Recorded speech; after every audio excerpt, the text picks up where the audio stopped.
It can be very exciting and a lot of fun when you take an opportunity to just go out and explore, like maybe going to see some really beautiful places, enjoy wildlife. And quite often to get to those spots, you have to take unpaved roads, gravel roads, forest service roads. And for example, it rained recently, so now you see all these puddles and potholes, so maybe you gotta do a little bit of off-roading. So in this video, I want to share the gear we always carry in our truck, and I want to explain why we carry it. There are some lessons learned. We got our tire punctured a few times, and like one time just recently. So allow me to share our experience with you and provide you with rationale. I hope this video helps. Enjoy. Let's start with the essentials. Carry extra fuel. Second, every vehicle comes with a spare tire. Could be full-size spare, like in our case, could be donut. So learn where it's located and how to get it. Don't take any shortcuts, don't be lazy, just learn, at least get it once. When you're at home in comfortable conditions, at least get it once, make sure you know how to do it. So when things happen, when you're under pressure, could be raining, could be many things, so you know what you need to do. Also learn where your jack is located, like this is what came with our vehicle, and other tools. So in our case was a jack. We also have a lug nut breaker. Carry a small pry bar. So you will need pry bar.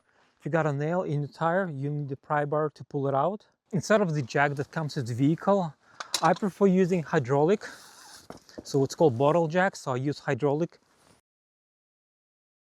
And another little tip is learn where you can place it. It could be in your manual, or you can watch YouTube. Just YouTube your vehicle model, year, and see where exactly you can place the jack. Again, when you're under pressure, so you know exactly, okay, I can place it there.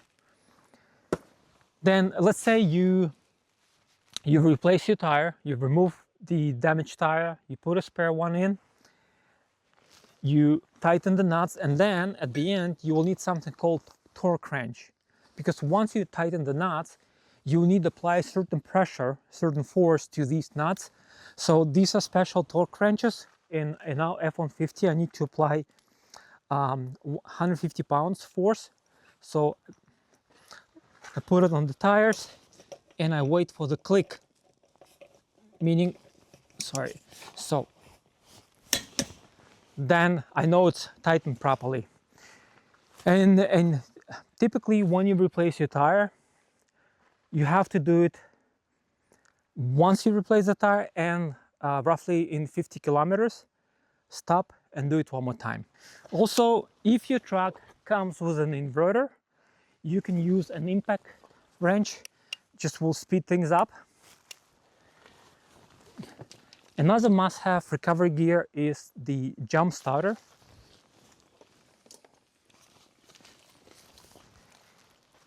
And there are plenty of jump starters online in stores. What you want to make sure, you don't just look at the price, you look at the amperage. Because let's say this is the V6 dual turbo engine EcoBoost. So for that particular vehicle, I'm using 2000 amps. Everyone is using AI these days. Just go to Grok or ChatGPT and just ask, okay, I have this V8 engine, this configuration, okay, what jump starter I need to get? What are the specs I'm looking for? If you got a puncture, sometimes maybe you just repair your tire. You don't need, maybe get a spare, or you can do a quick repair yourself. So I carry two kits. One is, which is a lot of people familiar with, and I also have another one. It's a sealant. So I pump that sealant into the tire, and obviously carry air compressor.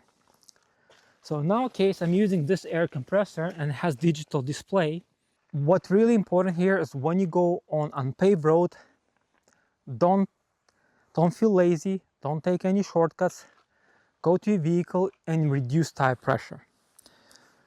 For example, on highway, our tire pressure should be like 32, 34 psi. But when we go off-road, I bring it down to like 28, 27, maybe all the way to 25.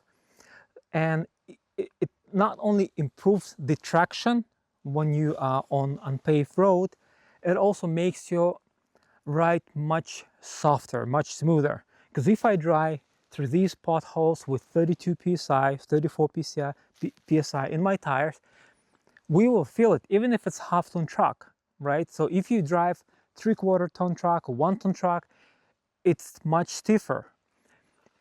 So even in half-ton truck, I can feel it.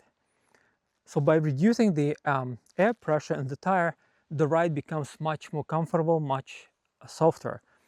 And for more extreme cases, I've seen some people go all the way down to like 20 psi and maybe even a little bit lower. So just keep that in mind. And as a little bonus content, I also recommend carrying VHF radio, especially here in BC. In a lot of forest roads, there are active logging operations.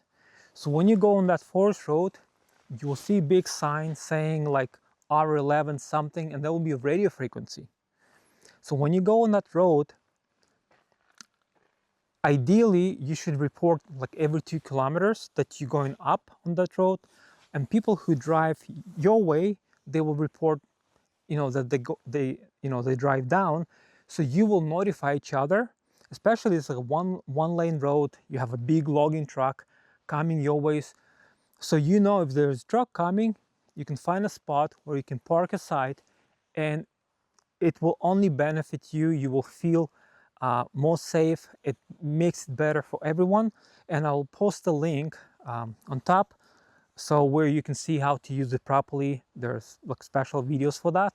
It's a bonus. Maybe it's not a requirement, but I highly recommend carrying a radio like this. One more thing to mention is to carry some kind of a recovery boards.